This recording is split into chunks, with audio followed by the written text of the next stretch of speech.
The sun was brilliant and hot, shining down on the deck of the motor yacht Blue Moon. She was 240 feet, 80 meters of sleek, exquisite powerboat, remarkably designed. Pool, helipad, 6 elegant, luxurious guest cabins, a master suite right out of a movie, and an impeccably trained crew of 16. The Blue Moon and her owner had appeared in every yachting magazine around the world. Charles Sumner Harrington had bought her from a Saudi prince 6 years before. He had bought his first yacht, a 75-foot sailboat, when he was 22. She had been called the Dream. 24 years later, he enjoyed life on his boat as much as he had then. At 46, Charles Harrington knew that he was a lucky man.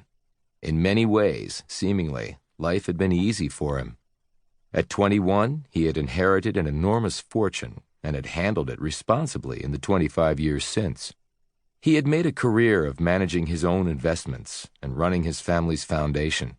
Charlie was well aware that few people on earth were as blessed as he, and he had done much to improve the lot of those less fortunate, both through the foundation and privately. He was well aware that he had an awesome responsibility, and even as a young man, he had thought of others first. He was particularly passionate about disadvantaged young people and children. The foundation did impressive work in education, provided medical assistance to the indigent, particularly in developing countries, and was dedicated to the prevention of child abuse for inner-city kids. Charles Harrington was a leader of the community, doing his philanthropic work quietly through the foundation or anonymously whenever possible. Charles Harrington was a humanitarian and an extremely caring, conscientious person. But he also laughed mischievously when he admitted that he was extremely spoiled and made no apologies for the way he lived. He could afford it and spent millions every year on the well-being of others and a handsome amount on his own.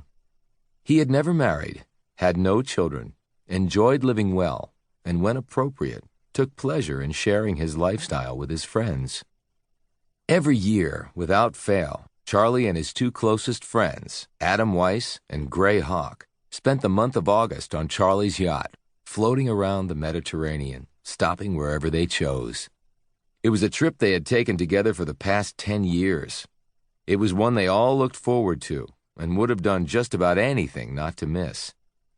Every year, come hell or high water, on August 1st, Adam and Gray flew to Nice and boarded the Blue Moon for a month, just as they had done on her predecessors every year before that.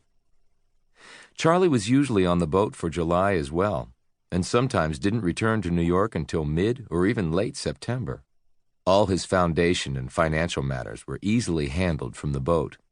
But August was devoted to pure fun, and this year was no different.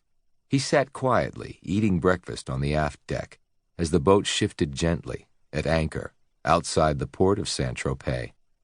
They had had a late night the night before, and had come home at 4 a.m.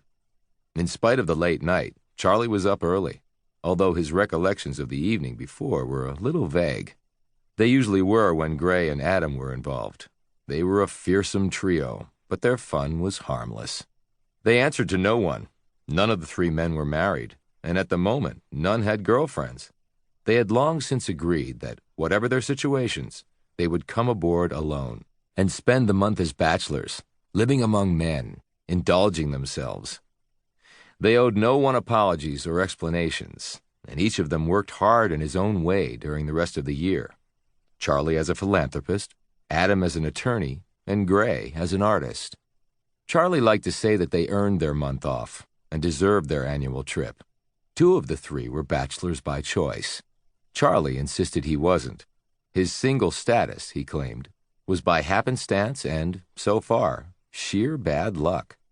He said he wanted to get married, but hadn't found the right woman yet, despite a lifetime of searching.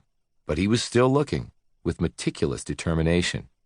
He had been engaged 4 times in his younger days, although not recently, and each time something had happened to cause the wedding to be called off, much to his chagrin and deep regret. His first fiancée had slept with his best friend 3 weeks before the wedding, which had caused a veritable explosion in his life. And of course he had no choice but to call off the wedding. He had been 30 at the time. His second bride-to-be had taken a job in London as soon as they got engaged. He had commuted diligently to see her, while she continued to work for British Vogue, and could hardly make time to see him while he waited patiently in the flat he'd rented, just so he could spend time with her. 2 months before the wedding, she admitted that she wanted a career and couldn't see herself giving up work when they got married, which was important to him. To keep listening to this audiobook, I've left you a link in the description so you can do it, at no cost thanks to Audible's 30-day free trial.